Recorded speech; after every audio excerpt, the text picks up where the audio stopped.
หมอยซุงค่ะเมื่อในเป็นวันที่4เดือนธันวาคมปี2026ในตอนในที่อ่อนเอาพี่น้องค่ะมาถ่อมด้วยข่าวเงาหลากหลายมีผู้หญิงคนหนึ่งโคบโทบหันลุกไฟสายเฮอเลี่ยงหลากหลายในค่ำคืนเลินลับเลินม่วนเมื่อวันที่3เดือนธันวาคมปี2026ในมีข่าวเงาออกมาว่ามีกวนหวานโคบโทบหันลุกไฟสายเฮอเลี่ยงหลากหลายสีเขียวสีเหลืองหมากจอกไหนค่ะปิวกว่าปิวมาตรงกว่าตรงมาอยู่ เนอนาฟ้าตีหิมห้อมตั้งเขาหมู่วานตีหนึ่งเปิ้นตีตีนั้นซ้ำไก่โก้นในค่ะว่านะมีไว้ตีเจเว้งเบิ่ง3,000เจดอนเพชรชบุญ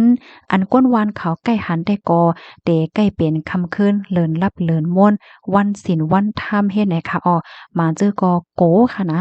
ฮัดออกเฮิรนเข้ายามกลางค่ำกลางคืนมาเจอกอเพราะว่าก่อยเหตุการณ์กว่าใดกว่าเนอใดฮัดปอกเฮิรนคำเฮ็ดไหนนางสาวละอองดาวอายุเลย42ปี ลาดเนว่ามันนางในแต่ก็ใกล้ขี่ตั้งรถเครื่องเส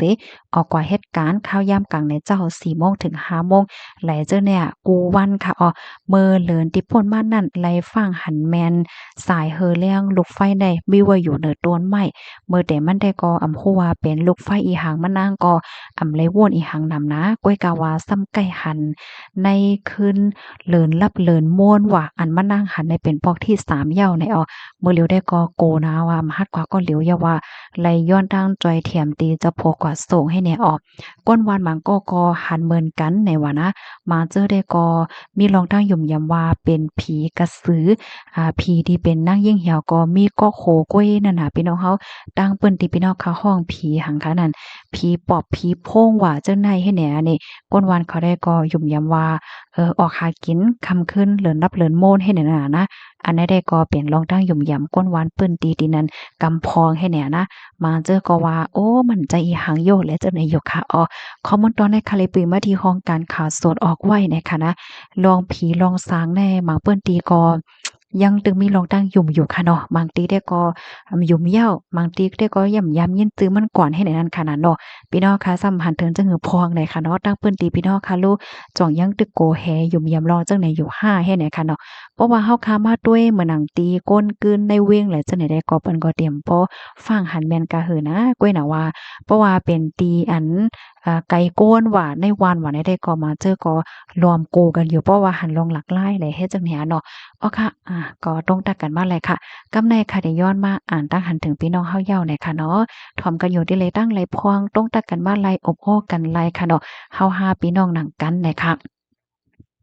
พี่น้องคะก็นึงถามมาเป้าว่ายิบดังปรับคำเมืองสีเหลืองสิดาเดกว่าแอวนอกวันนอกเมืองได้จ่องมันหยาบคาแน่เนาะอันนี้ก็ได้ย้อนลัดนี่ว่าสั่งว่าพี่น้องเฮาคาเดกว่าแหลกว่าแอวเมืองอันอยู่ที่ในอาเซียนในแต่ก็ในมันอำโลเลยย้อนวีซ่านั่นค่ะนะเนาะก็ตอบเลยว่ากว่าง่ายค่ะเหมือนจังหนังพี่น้องคะมีแผนเดกว่าดีเมืองไทยกว่าแอวที่เมืองมาเลเซีย กว่าแอลที่สิงคโปร์เวียดนามอินโดบรูไนและจังเนี้ยค่ะเมืองจื้อในตาบโดเลยย้อนวีซ่าค่ะนะก้อยกะว่าเปิ้นก็เตมักมันคะนะว่าแอวหลายๆวันเฮ็ดจังเนี้ยนะเหมือนหนังที่เมืองไทยในแอวละ14วันนั่นน่ะบางทีก็แอวละ30วันเฮ็ดจังได๋ค่ะเพราะว่าเฮาคาได้กว่าแอวเนี่ยก็ให้เฮาคาด้วยแทงกำหนึ่งว่าแอวหลายๆวันเนี่ยค่ะเนาะก้อยกะว่าเพราะว่ากว่าแอวโยๆได้ก็มันก็ป่นให้10วันค่ะเนาะพี่น้องค่ะมันก็ จอดเหย้าให้ในนั้นน่ะนะเอาดังปรับคำเบิ่งเหี่ยวก็ออกข้าวตั้งไรกำเหลียวอำโดเลยย้อนวีซ่าอีสังเนี่ยค่ะเนาะก็ง่ายอยู่เฮ็ดจังได๋ค่ะนะ กำแหน่เพราะว่ามาด้วยพี่น้องค่ะถามมาว่าสังว่าเป็นอยู่ที่เมืองไทยค่ะลูกซ้ำติเฮ็ดจังหือกว่าแอวเลยอยู่ค่ะเมื่อนังพี่น้องเฮาค่ะที่อันเยาไว้ปรับค่าเมืองสีเหลืองเนาะเหตุการณ์ว่าอยู่ที่เมืองไทยแค่กว่าแอวเมื่อนังเมืองเวียดนามว่าได้ๆเลยเฮ็ดจังหือค่ะเนี่ยค่ะเนาะอันนี้ก็ง่ายๆค่ะนะขมจ้อมๆค่ะพี่น้องค่ะมีส่วนกว่าแอวหลายค่ะเมื่อนังมื้อเหลียวในเพราะว่าพี่น้องเฮาค่ะต่อวีซ่าต่อว่าต่อไว้ยาวๆเฮ้เลิศหาได้แค่กว่าเลกว่าแอลไหนนะ อันพี่น้องค่ะโหลละเฮ็ดใน1ค่ะกว่าย้อน Luentry ค่ะดาพี่น้องค่ะเด็กกว่าย้อน Luentry นั่นก็ถ่ายห้างวัดห้างไว้ห้างอันที่พี่น้องค่ะอย่างก็วัดไว้ปอเลี้ยงได้จางเฮซังเฮเนี่ยก็กว่าย้อนตีลุ่มละวะกะตมค่ะ เปิ้นให้ก็ได้ตอกปันลูเอนทรีอันว่านั่นแต่ก็มันแค่มีที่ป้องว่าย้อนขว้างแต่ได้ปอกเข้ามาที่เมืองไทยเถียงเฮ็ดจังไหนคะเอาตัวอย่างเปิงแตกมันในสอนเจ้าหนังว่าวีซ่าพี่น้องค่ะต่อยาวๆแต่จ้างอยู่ไล่ต่อถึงเดือนที่2ปี2027ในเนาะเพราะว่าพี่น้องค่ะกว่าแลกว่าแอวนอกเมืองโดยที่อำย้อนเรือนทรีในจึงป้องว่าอายุวีซ่าพี่น้องค่ะนั่นออโตเมติกมันสุดเซ็งกว่านะคะก้วยกะสังว่าพี่น้องค่ะกว่าย้อนลือเอนทรีเพราะว่าในจึงไหนพี่น้องค่ะกว่าแอล4-5วัน10วันปอกมากขึ้นในจึงพี่น้องค่ะก็ยังตึกมีวีซ่าอันอยู่กว่าไล่ต่อถึงเดือนที่2ปี2027อยู่นะคะอันนี้ก็ง่ายๆก้วยนะคะเนาะอำหยับซังนะคะเนาะ อันกว่าย้อนเรือนทรีนั่นก็มันเป็นเสียงหมอกหนึ่งเหงจังไหนเนี่ยนะก้อยกะว่าคันมันได้ก่อคำเพราะว่าจองปามีลงแหลกหลายนั่นน่ะเนาะสำหรับพี่น้องค่ะที่มีแผนอสังหาเนี่ยก็จามหาข้อมูลโดยไล่เทียงค่ะเนาะคักตอนมันก็มีจังเนี่ยค่ะมันก็อย่าพังเนาะกำในมังก็ฮับได้มีความถามแทงว่าเฮาคะได้เป็นพี่เจก็ทำเป็นพี่วีดีกว่าอะไรอยู่5ไหนอันนี้ก็ย้อนตอบว่ากว่าไรค่ะว่าพี่น้องค่ะเดี๋ยวใจพี่เจพี่วีไอ้หางค่ะเนาะมันกว่าไรเหมือนกันไหนค่ะที่นอกเมืองในเพราะว่าปรับค่าเมืองพาสปอร์ตในเปิ้นก็ว่าปรับค่าเมืองพาสปอร์ตก้อยในค่ะเนาะเปิ้นเตรียมพรอเจกต์แผว่าPV PJP หางเฮ็ดจังไหนค่ะนะนี่ก็ตอบปันความถามพี่น้องเฮาหน่อยค่ะเนาะก้อยก็ว่าอันแค่ฟังได้ก็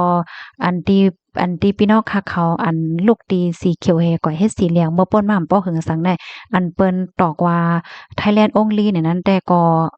แลบเดหยาบอยู่ค่ะเนาะสังว่าเป็นปรับค่าเมืองพาสปอร์ตโยโย่สีเหลืองอันพี่น้องค่ะเฮ็ดมาปียาวข้าวหึงในนั้นแต่ก็มันก็มีศูนย์จังก็แอวและอยู่ในค่ะค่ะนี่ก็ตอบปันยาวค่ะนะกำในได้ย้อนมาอ่านตะหันถึงเทียงคาปีเฮาคาถามมานางจิงในจองใจลูกโปจ้างก้อลิงน้องปลานางห่านเขาคาในเนาะอันนี้ค่ะก็ฮู้จักเหมือนกันในค่ะสังว่าพี่ๆน้องๆเฮาค่ะที่อันรับถอมในฮู้จักในก็แค่นต่อมาปันเสกำในค่ะยินจมค่ะมาทางทางหันถึงอันหนึงค่ะมื้อเหลียวน้องสายหมอหอมมีไว้อยู่ที่หลายเนี่ยค่ะเนาะค่ะมื้อเหลียวข้าวใส่หมอหอมเนี่ยก็มีไว้ดีเมือง USA ค่ะเมืองอเมริกาเนี่ยค่ะเนาะออกข้าวตั้งปอกถึงขึ้นเหย่าหย่าหลีงามเลยค่ะก็ออกข้าวตั้งอยู่2วงเต็มๆค่ะเนาะค่ะข้าวตั้งปอกกำได้ก็ได้เลยว่าเหย่าตัวหลีงามกว่าเหย่าเนี่ยค่ะนะ